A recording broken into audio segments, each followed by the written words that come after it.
Welcome to the podcast ABCs of Parenting Adult Children. Please join us as we discuss parenting adult children and the unique struggles that it comes along with.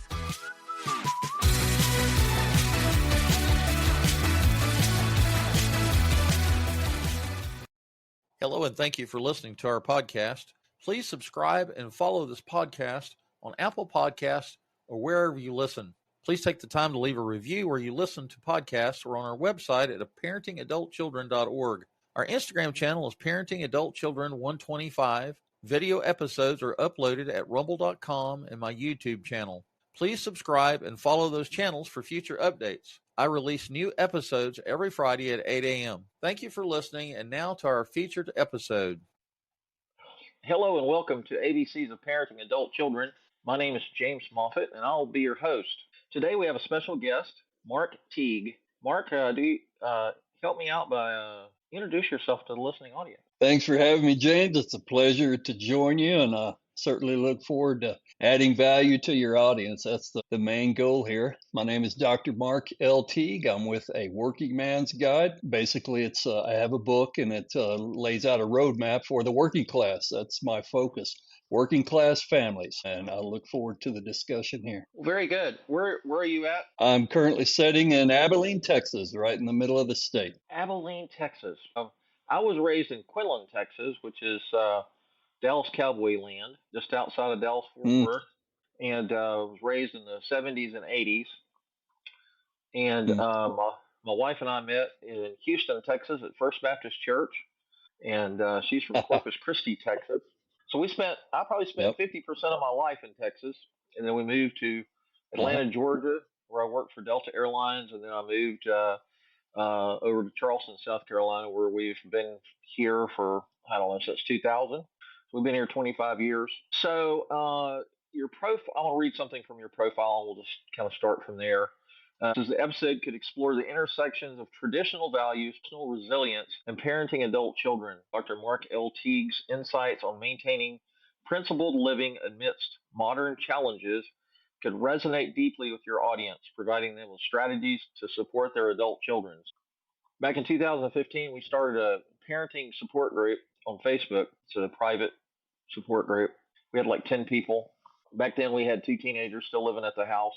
And so now we got like 1.3 thousand members. And so I started this podcast in 2023, May of 2023, to kind of support that in hopes to provide parents with something to listen to when they're driving back and forth to work or, wherever they're going. So you have a copy of your book you can show us? I do, sir.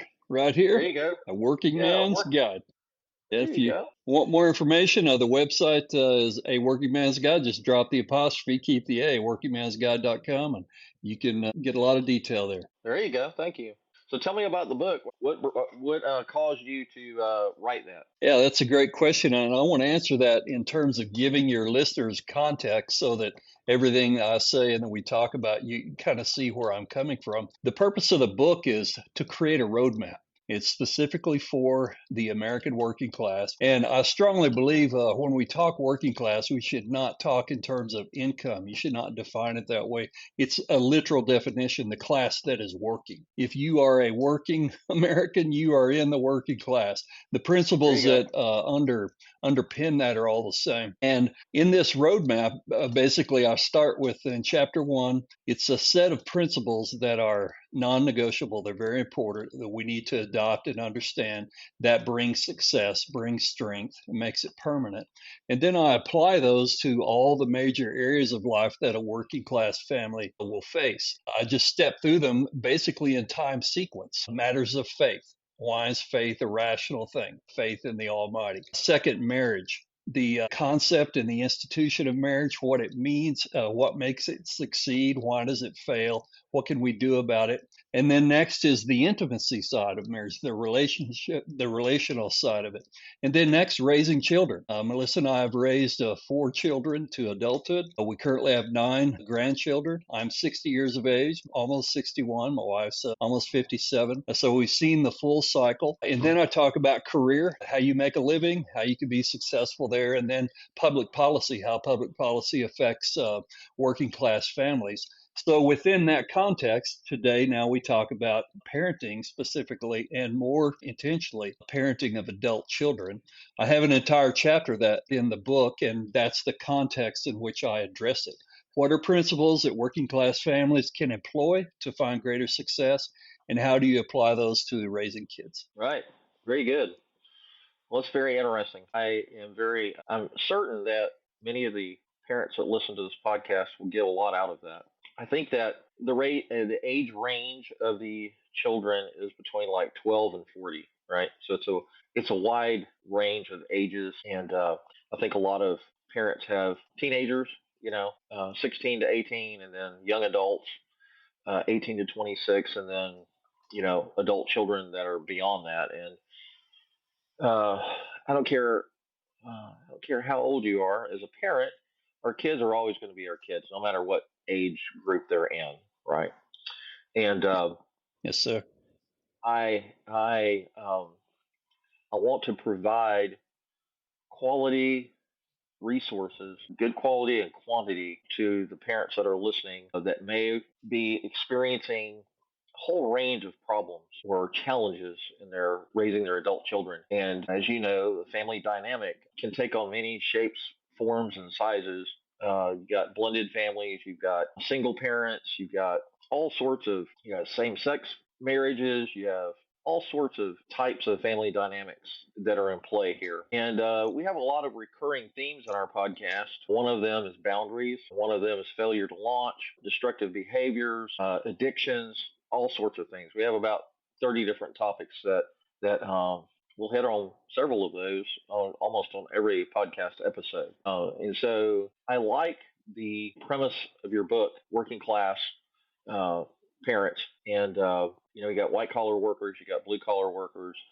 Uh, there's several different levels, I guess you would say, of workers. And not that that really matters, but anyhow, where do we go from here? What do you want to talk about? Yeah, a couple things I would say. You mentioned a variety of structure in the family, and there's no question that's true. But I would say this, in the end, it's all family. Sure. Family is an irreplaceable building block, the basic unit of a society, and there's no substitute for that. Whatever changes or challenges or failures or successes may occur, it's all family. We go back to it. We move right back to it because there's no substitute for it. And I'd also say this, the first point I make in my book is there's a dividing line issue that we all need to face when we get up each day in life, and that is, how do you view life? What's your basic view of it? And I would propose the proper view is that life is a series of problems, and it's going to come your way. And you don't have a choice in that. That's going to be true whether you like it or not. Your choice is in how you respond to that. If you accept that, then you start building skills, building techniques, building tactics to get really good at problem solving. And I start with that in my book. Chapter 1 is problem solving, and it truly is a dividing line issue. You either accept that and get good at it and have a chance at success, or you think you're too good for that. I should be above that. Problems should not be coming my way. I view it as a hassle. And in that regard, that second one, that's essentially a very childish attitude. And we see our kids sometimes make the wrong choice. They do not want to accept life as a series of challenges. They think that's a hassle. They're above it. That's a painful thing as an adult. But we need to be, as an adult, we can't make the same mistake. We need to see life for what it is. It is a series of challenges coming our way. We need to resolve to that and get very good at being a problem solver. And then you have a chance to get something done. So, as parents, when it comes to those challenges, when it comes to challenges in our life or even challenges in our kids' lives, our adult children, we can either be reactive or we can be proactive, right? And so, Yes. obviously, we don't want to be in a firefighting mode the whole time because that can Yeah. get very painful. So we need to have as a family unit, we need to have a plan, right? And Yes, sir. the nuclear family, I'm 63, and so I was a child of the 70s and 80s, and so my generation was raised that there's a mom and a dad, man and woman, and the husband and the wife both have unique roles in the marriage, and they have unique responsibilities in the marriage, as well as fathers and mothers have a unique role in the mechanics of raising a family, and as I've always said in past episodes, mothers tend to be more loving and nurturing. They want to envelop the children in their love. They're more warm, more fuzzy, and they're more nurturing in their love, and they tend to a lot of their emotional needs, right? And Yes. tend to be fathers tend to be the one who wants to prepare the children for adult life, for the real world, right? And Yes. we know as fathers and dads that when little Johnny walks out the front door to go to school or to go to work or go to college or wherever he's headed in his journey, nobody in the world really cares about him. He's not that special Yes. someone, right? That's a That fact. Yes, sir. special status that they have in our families and in our hearts ends outside of that front door, right? And so dads Yes. understand that, and dads want to equip their children with the skill sets that they need to survive, Yes. and not only to survive Yes. but to excel, right? I mean, we feed Yes, our sir. children, we clothe them, we provide them an education, we extend to them our thought processes, our faith, our values, we want when they're outside of the home. My mom and dad taught me and my sister at a young age that when you're out in public, we want you to act in such a way that you're not going to bring shame to the family name, right? Yes, sir. Yeah. We want people to look at you and you're going to be handling yourself in such a fashion that they're going to look at you and go, well, those parents did a wonderful job with those kids, right? I mean, that's our hope anyway. As parents, we would hope that that would happen. And obviously, our children are unique individuals and they are going to be who they are, and despite our best efforts. You hear of situations where families, you look at the family from the outside looking in and you think, oh, that's a perfect family. They all go to church, pillars of the community. They're raising their children with positive values, and they're law abiding citizens, and they're bringing value to the community that they're in, right? You and I both Yep. know, unfortunately, sometimes kids run off the rails. Young adults You run off bet. the rails and they develop their own mindset and they develop their own Yes. principles and their own values, and they don't necessarily adopt our values or our principles or That's a our fact. our Yes, sir. vision, right? Yep. Anyway, so yeah, I think my second episode on this podcast. The first episode was introducing this podcast and what its vision and its mission statement is. And so I got to thinking about it, and I thought, where do we start? And I thought, we got to start with mom and dad, husband and wife. We got to talk Hmm. about we got to Yes. talk about the marriage relationship and what exactly is that, and why is it so Yes. important that the husband and the wife have a healthy relationship, have a healthy emotional Yes. relationship, because kids Yes. learn. They learn from us. Hey, we are their mentors. We model life in front of them, right? And if we don't want our Yes, kids sir. to adopt bad habits or habits that are going to be detrimental to their future, then we shouldn't be living those things in front of them. So, Yes, sir. so I'll quit talking now. I'm gonna let you talk a little bit.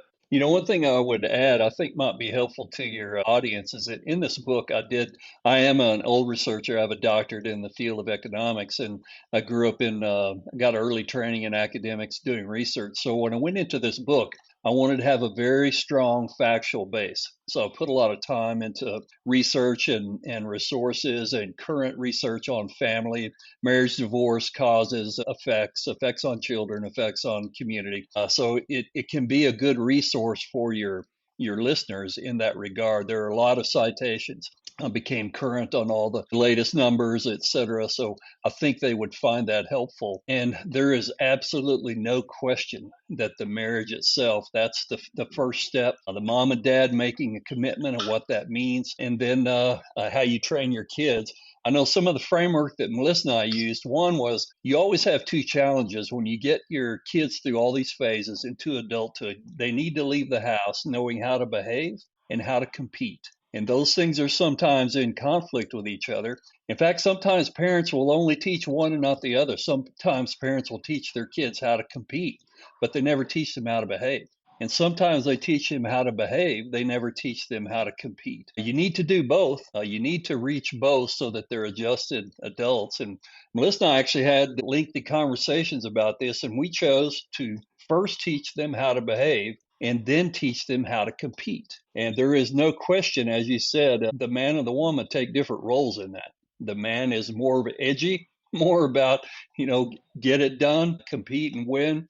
The woman is more of the emotional, sentimental side and the softer side. And that, in our view, is God's plan. He made us that way. So those are some thoughts to consider. Oh, absolutely. And let's talk a little bit about faith and how that comes into the nuclear family and how it affects the family, and talk about that a little bit. Yes, sir. Well, I'm going to go back to that research side, the numbers. I think that let's make it factual first. And one thing is very clear. The numbers have formed, and there's a lot of long-term research. And the best studies are cohort studies, those that will take folks as they enter commitment at this point, meaning a relationship, marriage, etc., and then follow those families for a number of years, like 15, 20, 30 years over. You get a lifetime view. And the numbers are very clear. The divorce rate lifetime, meaning if a couple marries today, what is the chance they will divorce over the lifetime of that marriage? It's in the 42 to 45%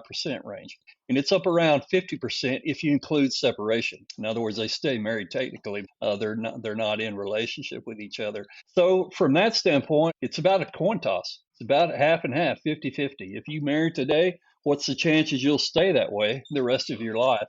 It's about half and half. But here's something of immense interest. When you dig into those numbers, you will find large cohorts of people for which they have much lower divorce rates than that. In fact, you can get down next to zero. If you and your spouse put your mind to it, the risk of divorce is next to nothing. And studies are done on those groups of people, who falls into which camp, the divorced, Right. separated, or that stay married. Well, faith plays a huge role in that, huge role. So if you have any kind of seriousness about your faith and your values, your divorce rates go through the floor. They're very, very low. And the benefits thereof are also measured, the benefits to society, the benefits to children, the benefits to next generation are very high. So the numbers have actually caught up. They're very clear. They affirm those traditional views that faith matters, values matter, and when you practice that through church going, through Christian discipline, etc., your marriage is going to stick around. You could say it like this in very clear terms. Do you want to be more healthy as you get older? Get married and stay married.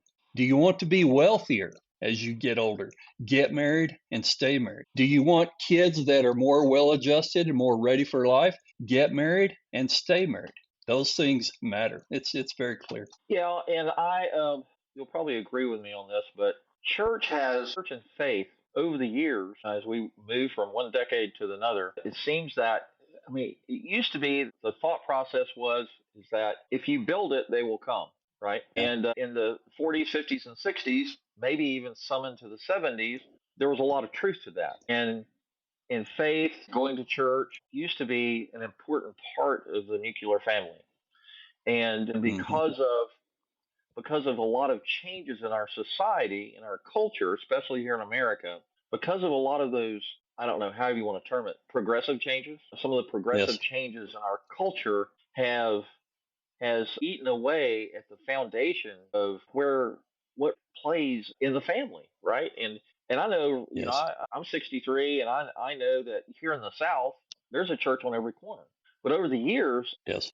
I have seen where churches have folded and they've turned into golf courses, or Yes. family dentists or substations for police department or whatever it is. But it's Yes. like churches are not as well. There's two things: they're not as prominent as they used to be in the role of the family. And the how do I say this? The definition, the actual fabric of what faith means has been distorted, right, and convoluted a Yes. little bit. Yes. And my podcast in and of itself is not faith based, right? And Yeah. I like to be inclusive, and I like to practice as much diversity as possible. But I also don't hide from it. I don't hide my faith under a basket, right? It's not that I Yes, don't sir. refuse to talk about it. I just don't want to I don't want to be in your face about it. I don't want to Yes. in my messaging to my audience. I don't want to be in their face about it, and I don't want to browbeat them about it. You Personally, bet. my wife and I are Christians, and we're Christ followers, and we have been Christ followers for many, many years, and we've been married almost 35 years.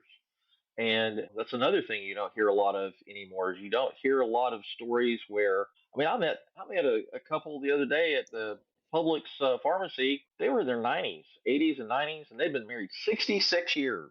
I've met couples that have been married 50, 55, 60, 66, a lot of years, and in this culture today, that's unheard of, you know, and Yes. it seems as if when when families, especially like moms and dads, the marriage relationship, when they are faced with devastating changes or transitions. For instance, my wife and I lost a child to cancer back in 2001. And Hmm.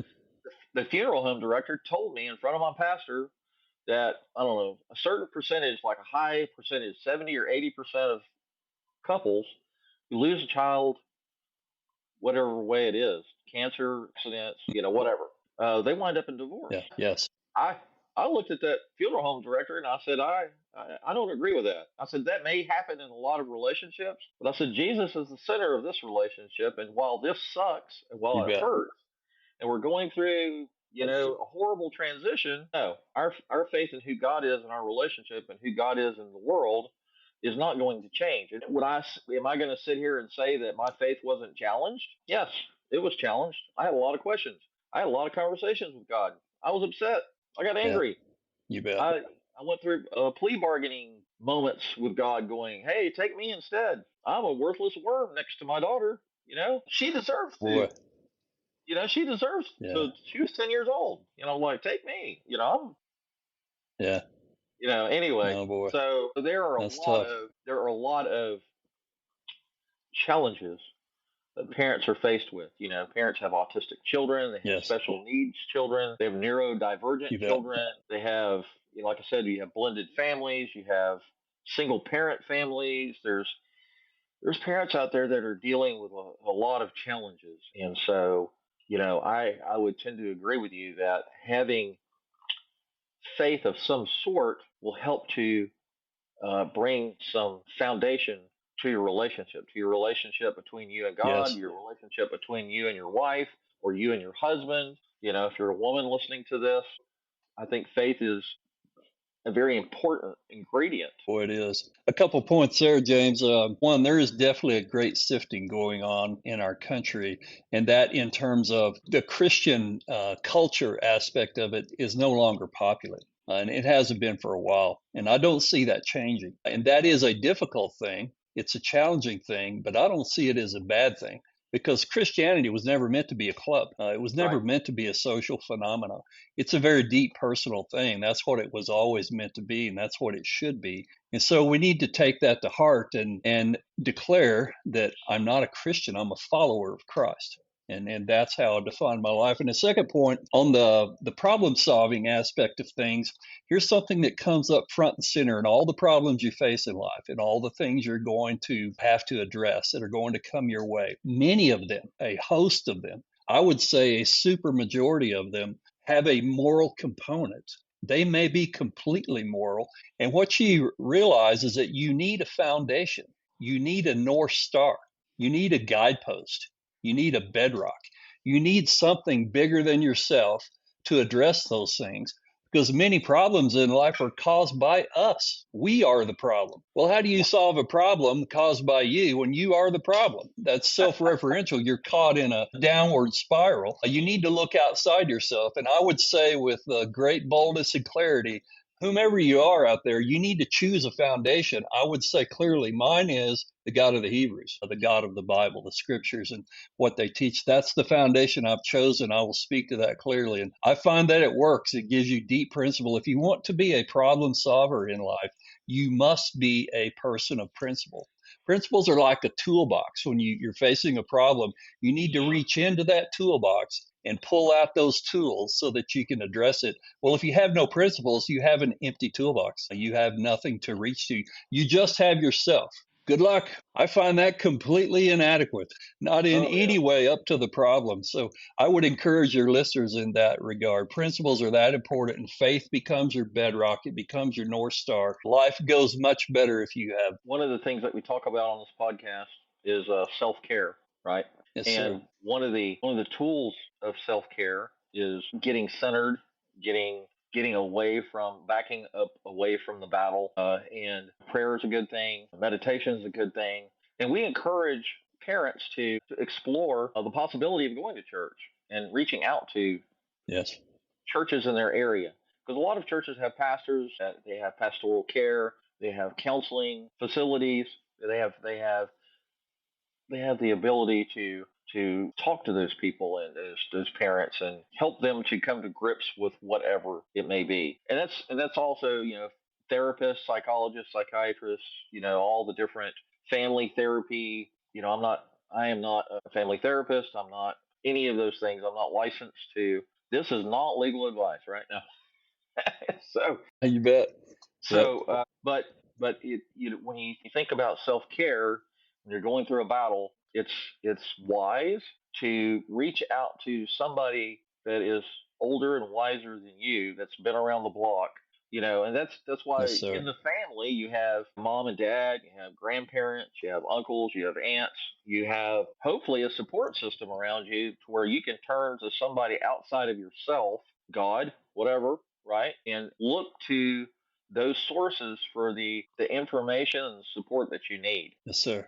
Yes, very much so. I'd like to share something with your listening audience related to that I've learned. I've learned it from my daughter-in-law, my youngest son. He's in the Air Force, and he was stationed at Kadena Air Force Base in Okinawa. And he met and dated and married a native Okinawan. She's born and raised Japanese in the island of Okinawa. And she's one of the very rare individuals native to Japan who was raised in a Christian home. There aren't very many of them. It's pretty rare. In fact, it was state policy in Japan for many decades to execute Christians. They were hunted and persecuted in a brutal way in the late 1800s. So the church community, the Christian community is fairly small. And she was one of those raised that way. So the experience I had with her was we'd sit and talk, and I asked her once about denominations, et cetera, the typical American view. And she looked at me strangely. She said, I don't know what you're talking about. They're just Christians. They follow Christ and they believe the Bible. That's it. Nothing else. That defines their faith. And it made me realize how frivolous and wasteful we've become over here. And what you're referring to, James, is when you get into trouble, you fall back to those simple, pure things. You need sound counsel. You need sound wisdom. You need something that is bedrock. And having that network of people that are not caught up in church things or social things, they have a simple, pure, well-developed faith. Find those people and talk to them.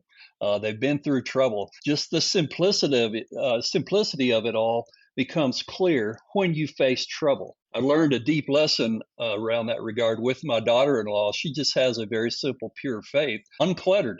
It's just very direct, very sincere, and I love talking to her about things of faith. Here you get all these divisions that distract us and divide us. They don't have that because they were killed for their faith. It Right. made it very clear, very Well, one of the pitfalls or the dangers of getting wrapped up into denominationalism is that in a yes, lot of and I have to speak towards the Protestant side of things, and I don't want to get too far into the rabbit hole with this, but there are things in church that happen that has nothing to do with your relationship with Christ, has nothing to do with your yes, faith. It has yes, it has everything to do with what man has determined or decided is what people are supposed to do. Their traditions. absolutely. You see man's Yes, traditions in all these different denominations, and guess what? yes. We're sinners saved by grace. None of us are perfect, right? So when you step into the Amen. church, it's not full of perfect people. It's full of sick people that Yeah, need Jesus, right? That's why we turn you to bet. Christ, Yes, because we're screwed up. We're sinners. We got problems, yes. right? I don't care how old you are, how young Yes. you are, what your station in life is. Jesus died on the cross because we needed a savior, right? And in the Old Testament, we saw the Old Testament law, right?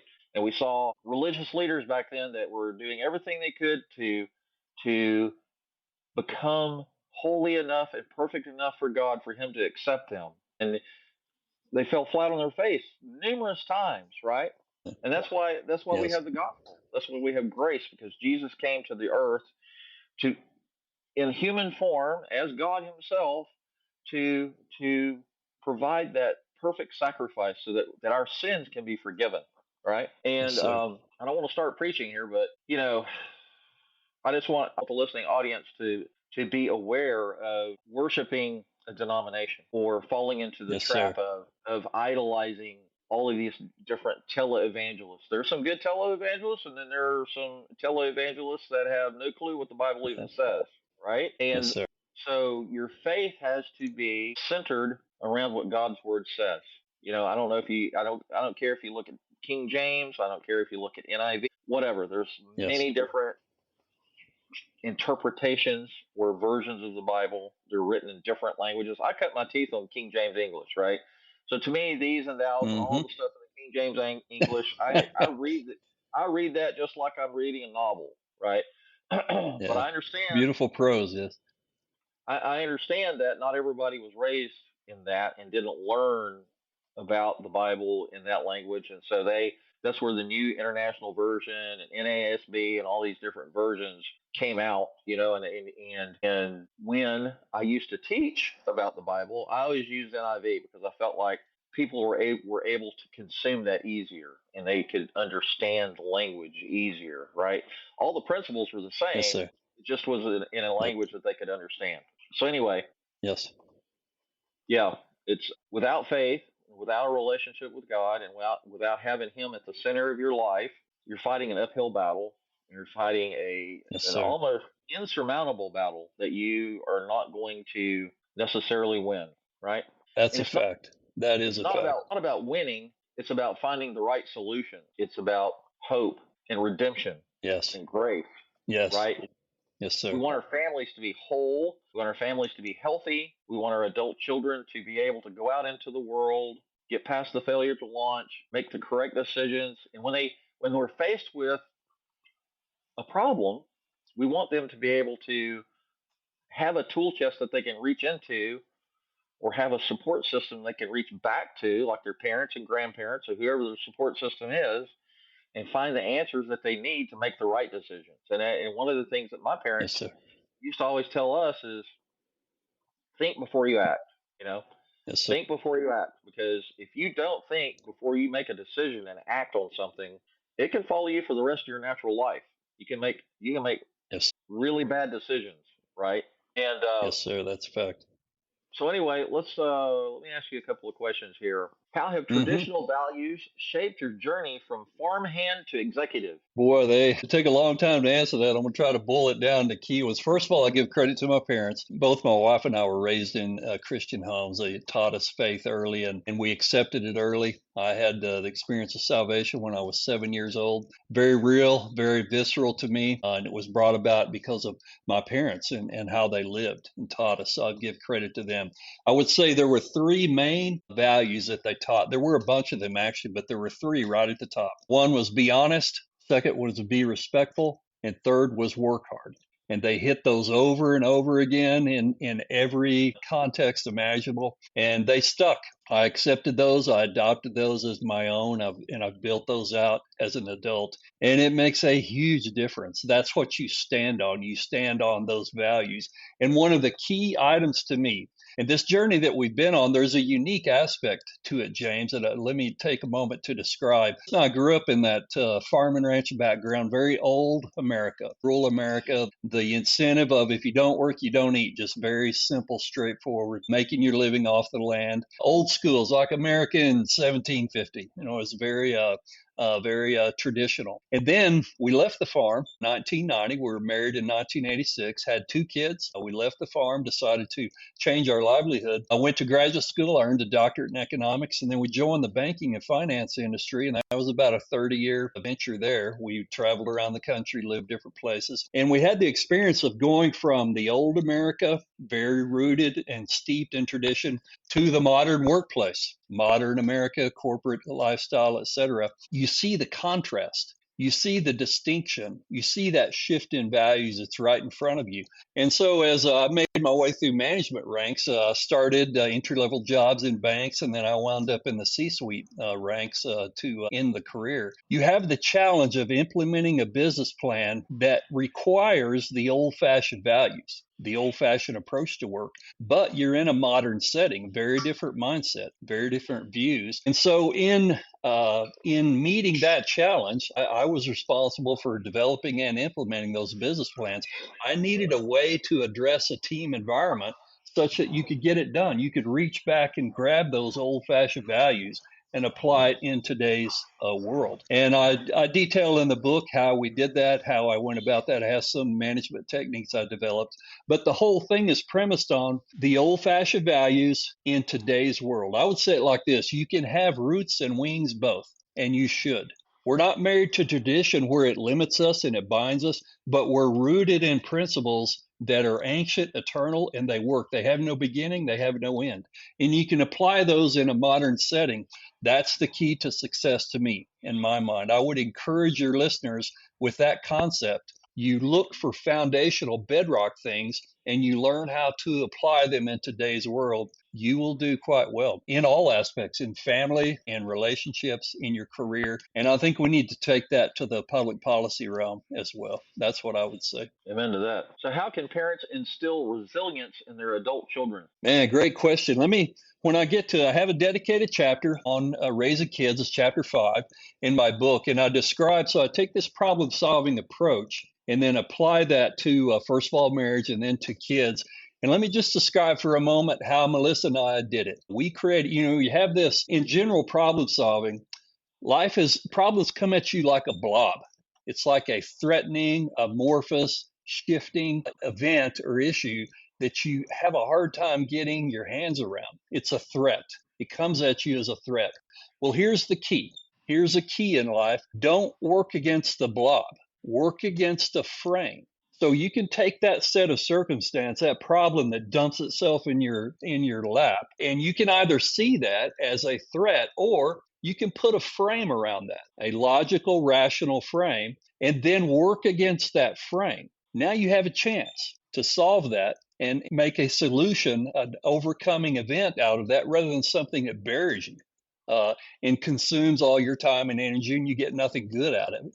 That's the key in getting something done in life, and always being a victim, always being under the boot heel of a circumstance. If you apply that to raising kids, let me describe the frame that we use. It goes like this. There are 2 components. One is there are key developmental stages that all children go through. And I would exempt the special needs. There will be other components. Everything I say here is true, but there are other pieces as well. I want to talk about your neurotypical, rambunctious, hot-blooded kids, your typical American family. In that stage, you have basically 5 phases. You've got the phase of infancy, up to about 18 months, 24 months, and you've got the toddler years, 2, 3, and 4. Then you've got what I call the golden years, age 4 to about age 12, roughly in there, 13. Then you've got the teen years, 13 to about 18, and then the adult phase, 18 plus. And those boundaries on age are going to vary some, but there's a clear developmental marker in those basic phases. Right. And what helped us a great deal was in each of those phases, have an objective. Have something that you're working toward as parents. You lock into that, you get that done. And there's a formula. We used a formula at all stages geared toward being age appropriate, but it's basically this. It's 2 parts love, 1 part discipline. Part 1 of love, your parents love you. We love you as a kid. We're unconditionally, we're always there for you, and we want you to be successful. The second part, love, God loves you. God formed you. He made you. He has a plan for your life. You're made unique as a unique expression of his grace. And discipline. No means no. There's right and wrong. So you've got 2 parts love, 1 part discipline. We found that to be about right. That's about the right balance in terms of love and discipline. Mom and dad love you. God loves you. Understand right and wrong. Take that formula and we would apply that in all of our actions at every phase. Now, you get to the last one, the adult phase. I have to be honest. There's something happened that I did not expect, and the fact is that we have found to be that's the most difficult phase of all 5 of them, because you're no longer in charge. As mom and dad, you're used to being in charge. They're free moral agents. They're going to do whatever they want to do. They're going to make their own choices. You now take on a different role. It's a support role. It's no longer a direct authoritative role, but you still have the same formula. You still have 2 parts love, unconditional love. Mom and dad love you, God loves you, and there's right and wrong. And that piece Right. can get dicey with adult kids, because that's usually the very thing they're rebelling against. They no longer Right. want to honor that and recognize it. But that's where we need to get very simple, very pure in our faith. James, as you expounded on earlier, we stand on what we know to be true. We look to things that are bigger than us, things that are started long before us and will be around long after us, and we hold to those, and that is important, and particularly with adult children. Right. And there's failure to launch where the adult Yes, children struggle with leaving the nest and yes, excuse me, taking on the adult role and making the decisions that they need to make. yes, And then there are parents who struggle with that transition because there's a grieving period. And there's, yes, like you said, we used to have a parent-child relationship where we were in position of authority and we instructed them on how to get their life and day-to-day stuff and planning for the future and all that. And then all of a sudden they're adults. Well, like you said, you take on a support role, or I like to call being a mentor. Parents are now mentors to their yes. children, and they are there for. You would hope that the children would come back to you as a support person and go, "Hey, this is what I'm facing. This is what happened today at work, or this is what happened in college. And this is how I viewed it, and this is how I approached it. This is the decisions I made. And it either turned out well or it didn't turn out well. What do you think?" And that's where the parent can dig into their past and be transparent to the children and go, "Well, I had a similar situation back in whatever year it was, or however old you were at the time, and this is what happened to me. This is how the decision making process I went through, and either I made a bad decision and I had a horrible consequence, and then I had to learn from those consequences, right? Or I made the right decision and I had positive outcome, right? And so that's a key part of parenting, especially Yes. adult children, in that you can reach into your past. You can mirror your past, and you can be transparent, and you can say. And I did this with my kids when they're back in 2015, and when they were teenagers. We're not perfect. Parents are not perfect, right? And when you leave the hospital, they don't give you a manual and say, okay, this is what's going No, to happen, and here are the chapters you're going to go to for the solution, right? I mean, the Bible does that's a talk about fact. Yes. about raising a family and how all that's supposed to work, but you really don't have an instruction manual, and a lot of times we fall into uh, we wind up parenting our children like our parents parented us, right? And Yes. I had a horrible Yes. childhood, and so I had to Mm. break a generational curse of garbage that my parents they knew how to provide for me and my sister physically, but they were emotionally absent. They were emotionally crippled. They didn't know how to demonstrate love to us as children. And so when I became a Mm. father, I knew that I couldn't do that. I knew I couldn't be heavy-handed. Yeah. I couldn't be a raging alcoholic. I couldn't do things that my dad did with me. Yeah. And despite my best efforts, there were days that I reverted back to what he did. Right, even though I Mm. knew I shouldn't, even though I knew I didn't want to, uh, we're not perfect. We make mistakes, and I think Yes. it's very important for parents to be willing to be transparent and honest about our lives and the decisions that we've made and why and all that kind of. And it's like I've said in the past, sometimes you just need to say you're sorry. When you make a mistake with your Yeah. adult child, say, "Hey, I blew it. You came to me, you told me something that blew up my little train and threw it off the tracks, and I reacted emotionally and said things I shouldn't have said. Well, now we're all calmer and cooler, and here's what I said. It was wrong, and I'm sorry, and I want to make it right. And that's all part of teaching our adult children how to react to problems and how to interface with other human Yes. beings. And relationships are complicated, right? And Yes. so it requires a lot of thought, a lot of prayer, and planning. Which is what your book talks about. And Yes. so let me ask one last question before we wrap this up. How do you balance legacy building with the changing economic landscape? Man, that's a great question. On the economic side of it, in making a living, that often provides the pressure that makes major changes in our life. And I would say one thing to all of your listeners, here's a key component that many people miss. And that is, as you're setting and deciding what you want to do to make a living, to have an income, to provide for yourself and your family, how you want to produce and contribute, you need to keep in mind that in this, as a citizen of the United States, as an American citizen, there are roughly 260 million consumers in this country. They have a say, they have a vote. You don't get to make that decision all by yourself. The consumer is the one that determines the value of a particular action and an event and an effort. And so you have to accept that. There's a burden of capitalism, there's a burden of freedom and prosperity that we all have to bear, and that is we have to be willing to change. You have to be willing to change what you're doing. Melissa and I made major changes. It was all to the better. But the thing is, you have to have that level of humility and see the world around you so that that's how you blend. That's how you get involved in something that's actually profitable. And your value system has to be deeper than that. There is nothing, I'm a trained economist, have a very high level of training there, and I can say this clearly. There is only one value that is inherent in economic activity, and that is gain, seeking gain on both the production and the consumption side. The other values that are important, and there are many of them, they happen because you bring them to the game. You intentionally choose to be honest. You choose to have integrity. You choose to treat other people as you want to be treated, et cetera, et cetera. It's an all down the list on values. So those two things I would emphasize to your audience. Consumers have the final say on value. You have to recognize that, and you will frequently have to change because of that. Now, the values that you adopt, the values that you demonstrate, they must be bigger than you. They must be outside of you. You have to choose a foundation. You have to choose a North Star, and then you bring that to the mix. You bring it intentionally to the mix. That framework will create both a legacy and make you modern,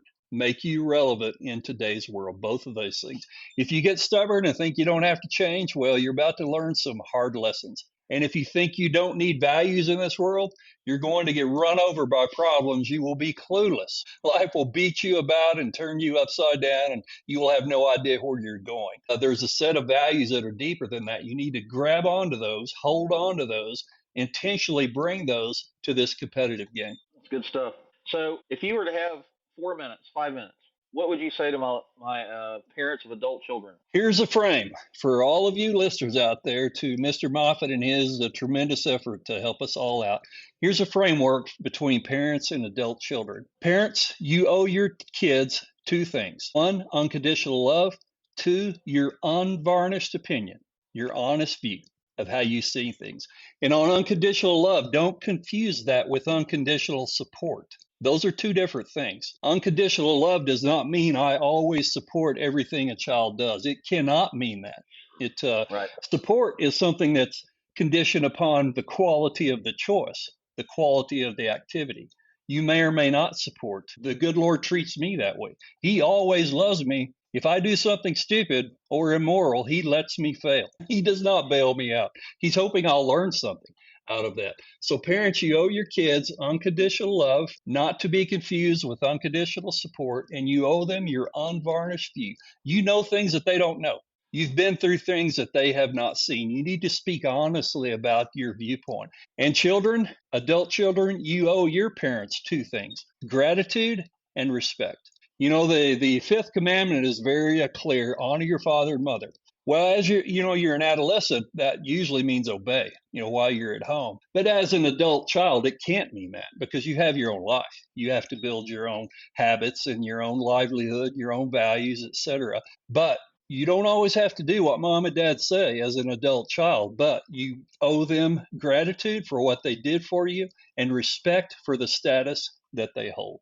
And that will be a very healthy, positive relationship. As that breaks down, I would say if it does break down, hopefully it won't, but if it does, engage in problem solving, engage in reaching into those eternal principles that never move, and hold fast, hold firm. Mark, I really appreciate what you've had to say today, and I think it's going to bring a lot of quality to the listening audience that's going to listen to this podcast episode. So I'm going to wrap it up and I'll say thank you, Mark, for being on this podcast episode. I really appreciate what you brought to the table, and I want to thank you for the privilege of your time.